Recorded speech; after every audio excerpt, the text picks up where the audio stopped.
सरकार घटनेनुसार काम करत नाही. घटनाविरोधी काम करणाऱ्या सरकारचा सुद्धा अनुदान आमच्या हक्काचे नाही कोणाच्या बापाचे. अनुदान आपल्या हक्काचे नाही कोणाच्या बापाचे. कोणाचा कसा देत नाही. कोणाचा कसा देत नाही. 100% अनुदान.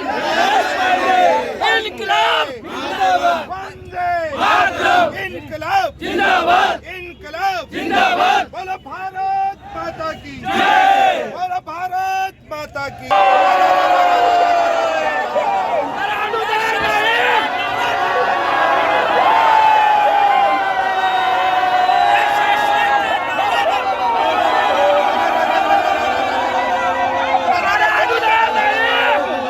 येऊ शकता. 2 शब्द व्यक्त करा. नारा लावला मॅडम म्हणायचं ते अनुदान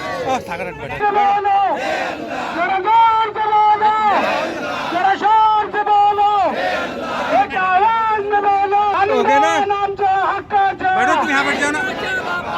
आता कसा देत नाही. जरा जोरचं बोलो. जरा शोरचं बोलो.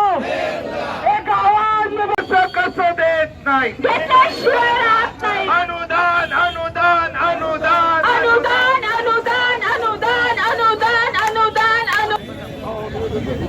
एकाच दिवसानं काहीच दिवस आम्ही आमच्या लाडक्या बहिणींना यासाठी खाली बसवलं सावलीमध्ये की आमचा लाडका बापून म्हणायला नको. एकाच दिवसात माझ्या बहिणीचा रंग बदलला. म्हणून बोलो अनुदान आमच्या हक्काचे.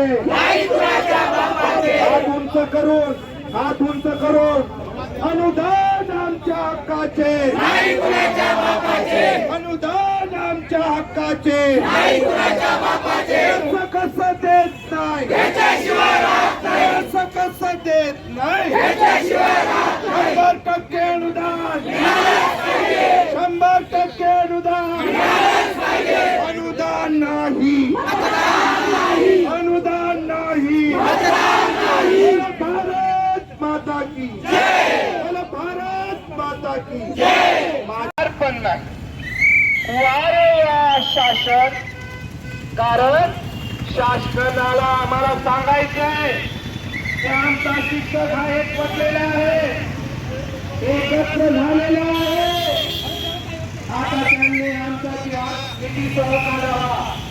अन्यथा आम्ही यापेक्षा मोठा एल्गार पुकारणार आहे. जर का आमचा निधीचा घोषित केला नाही तर आम्ही आमरण उपोषण करणार.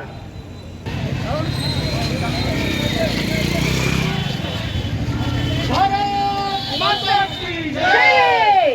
भारत माता की जय. वंदे मातरम.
विद्यापीठ विभागामधला प्राथमिक माध्यमिक व उच्च माध्यमिक अंशतः अनुदानित शिक्षकांनी जो हा मोर्चा काढलेला आक्रोश मोर्चा, हे अंशतः अनुदानित शिक्षक म्हणजे जे गेल्या 20 वर्षापासून 20%, 40% व 60% अनुदान घेतात, यांनी आपल्या हक्काच्या टप्पावाढ मागणीसाठी काढलेला आक्रोश मोर्चा आहे. आमची पहिली मागणी आहे 1 जानेवारी 2024 पासून आम्हाला विनाअट टप्पावाढ देण्यात यावी.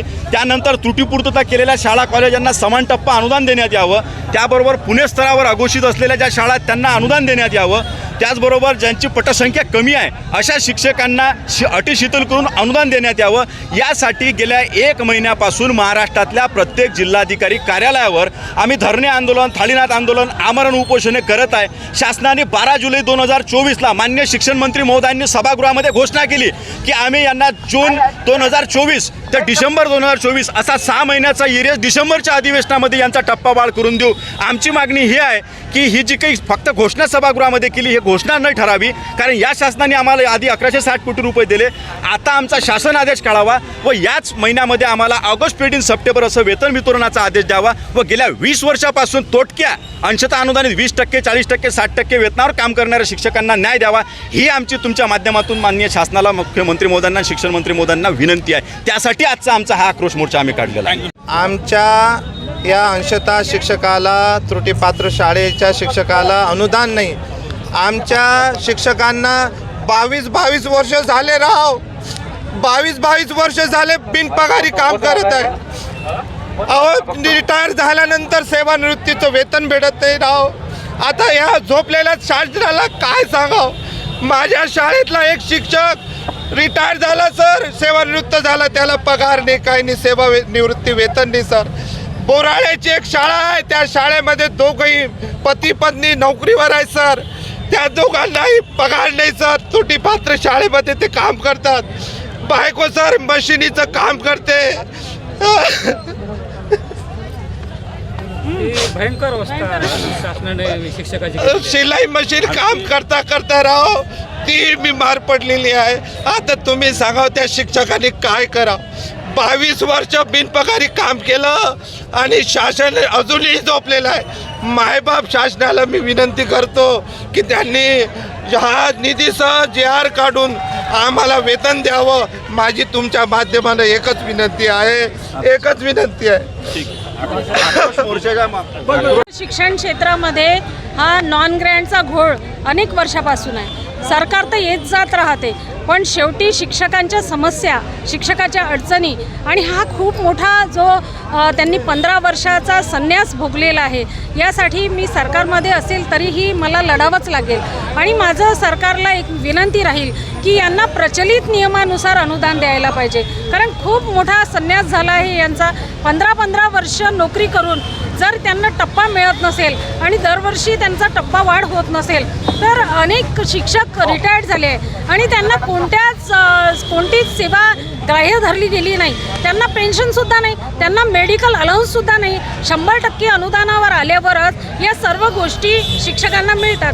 त्यामुळे शासनाने ताबडतोब विचार करावा आणि यांना टप्पावाढ हा शासन निर्णय करून आचारसंहितेपूर्वी यांना वेतन द्यावं अशी आमची विनंती आहे.